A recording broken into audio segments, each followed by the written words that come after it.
Seattle wins it, and they're going to take on the New England Patriots. This is pretty awesome. Just really proud of our guys. You know, it's a team win. You know, you can't talk about the game without talking about our quarterback. I mean, he just shut a lot of people up tonight, so I'm really happy for him. I'm happy to be a part of this team, man. This group, you know, I'm really happy to be here, happy to be in this position. How does it feel? I'm shocked. I am thrilled. I can't believe this. I thought it was going to be a year from now.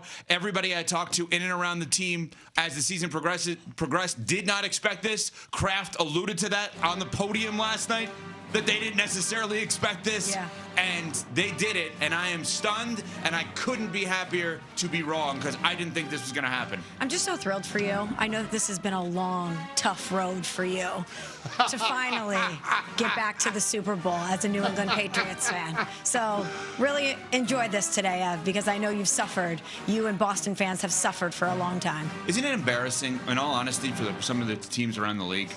Like, the New England Patriots have been to 10 Super Bowls since the Dolphins won their last playoff game. That is embarrassing. No, what's embarrassing is how's Mike Vrabel out of football last year?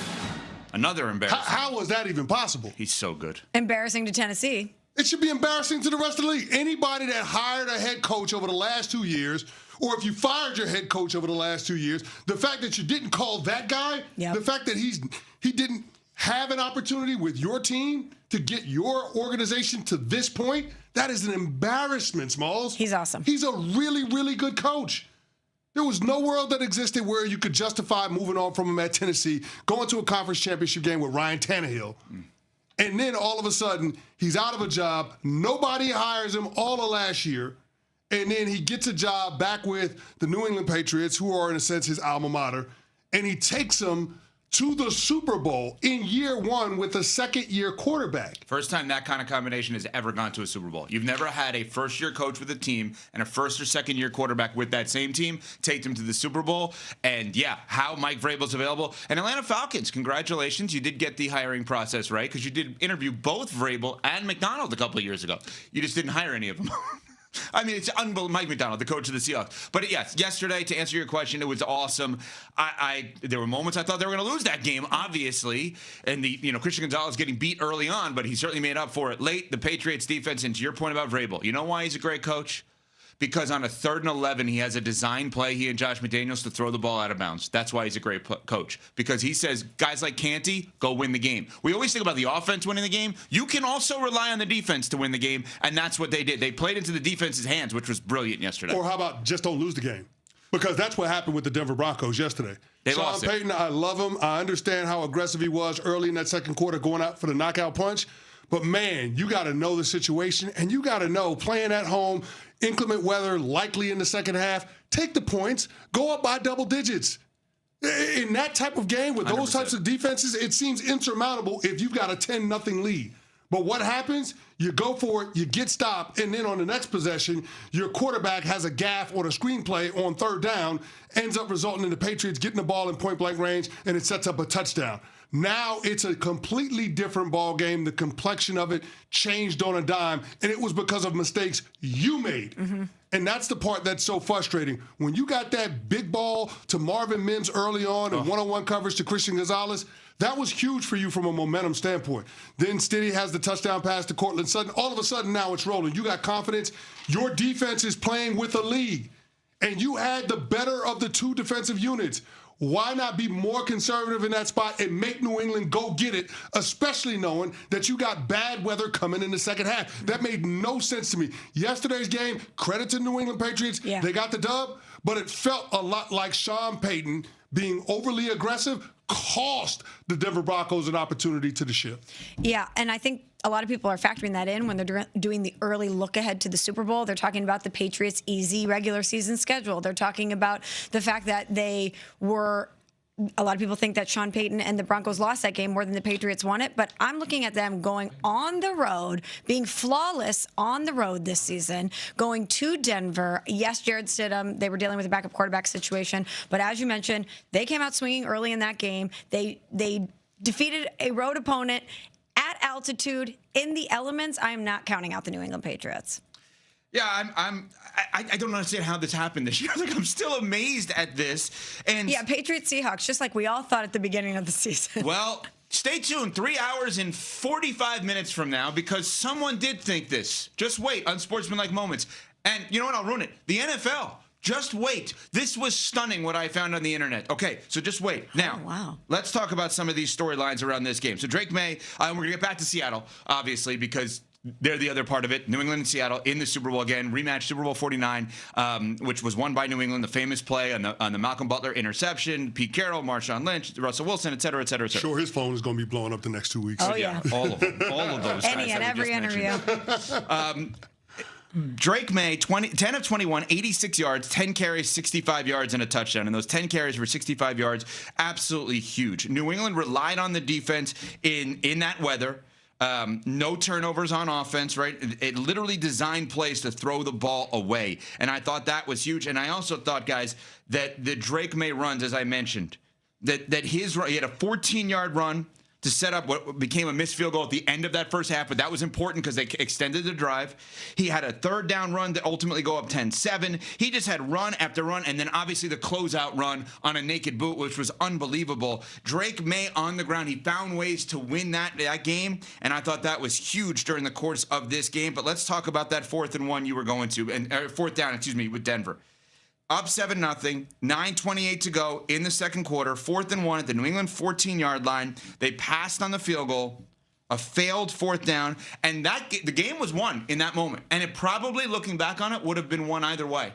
If they convert the 4th down, New England's probably not coming back 10-0 down. Yeah. And they didn't, obviously. And Sean Payton, on not taking the field goal in the second quarter, had this to say. Man, we had momentum to get up 14. It felt like we had a good call. And I think the feeling was, man, let's be aggressive.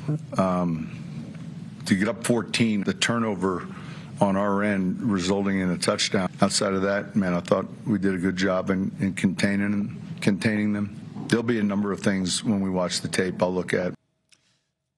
What happens if they go the other way? Let's walk through this. Let's start here. Mm-hmm. I have no problem with his logic under normal circumstances. The problem was it was a damn blizzard in the second half. Mm-hmm.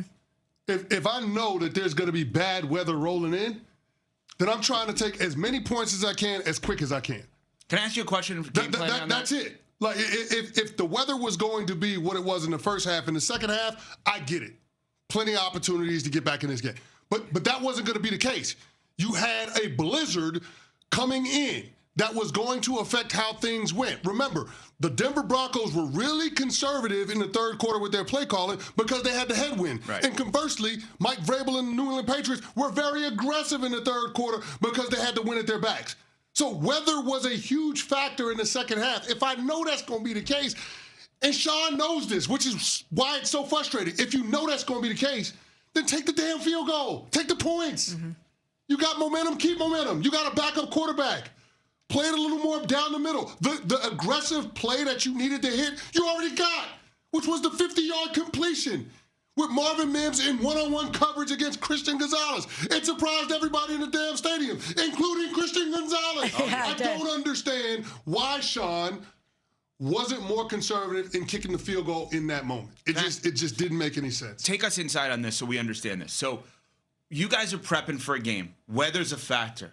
Are you guys told by the coaches, hey, just so you know, the bad weather's coming in at this time. So by my guesstimations, that'll happen in this part of the game, which means the first part, you're playing a different game than the second part. Are you guys told that and you act differently as a result? Absolutely. They know about all of it, yeah.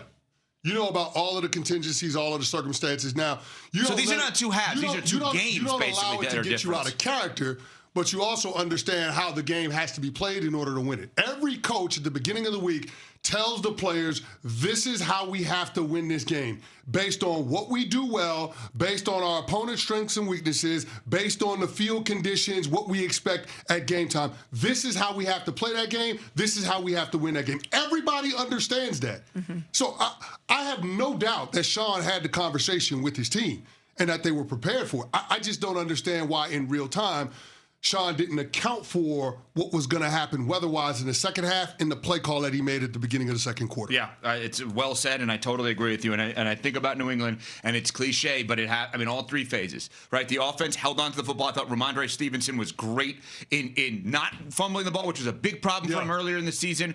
They somehow survived Will Campbell at left tackle, which was not fun to watch at times. He's bad. They're gonna have to one way of they're gonna have to move him to guard. That's one way of saying it. And then their defense. For left tackle. No, their defense opportunistic with Christian Gonzalez, obviously that late interception, and special teams. All three. Leonard Taylor, the blocked field goal. All of the tackles that he was making too, man. That guy was an animal. And by the way, to your point about Denver's punter was awesome in this game. Use him, right? So if you're gonna go up 10-0, he pinned him inside the 10-yard line twice, and the Patriots couldn't do anything with it, and in fact gave up before they started, which was the right move. So a 10-0 lead with a good punter and a team that's not going to be willing to take chances is insurmountable. Except it wasn't, because they didn't have it, and that's going to eat at them all offseason long. New England Patriots advance to their 12th Super Bowl, going for record number 7. No big deal.